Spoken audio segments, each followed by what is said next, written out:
Une femme tend le doigt vers le sol et, au même moment, quelque part en Corée du Sud, un gigantesque monstre reproduit exactement le même geste. Quelques secondes plus tard, elle ouvre les mains et fait signe aux gens de s'éloigner.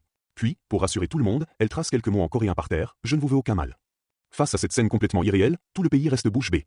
Mais la surprise ne dure pas longtemps. À la télévision, on annonce qu'un autre monstre, lui, est en train de semer la destruction. Ni une ni deux, la femme saute dans sa voiture et file vers la campagne, où elle retrouve deux de ses amis en train de taper furieusement sur le sol. Elle tente d'empêcher l'un d'eux d'utiliser ses pouvoirs, mais il refuse catégoriquement. La tension monte et elle finit par lui envoyer un coup de poing monumental.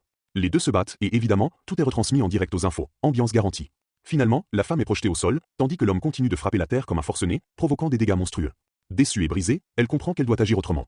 Alors, en secret, elle s'envole pour la Corée du Sud.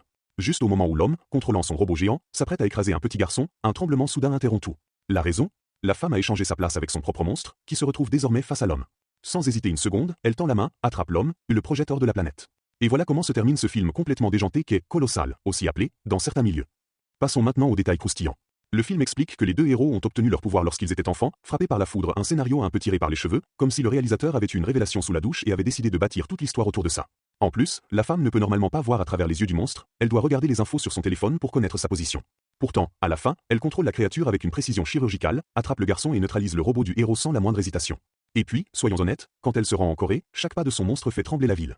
Entre les envols, les atterrissages et les coups de pieds involontaires, il y a sûrement eu plus d'une victime collatérale, pas vraiment mieux que son adversaire. Bref, si je devais donner une évaluation du film, disons qu'il a roulé jusqu'à la maison de la grand-mère, dans le fossé, et qu'il y est resté. Mais au moins, il nous aura bien fait rire.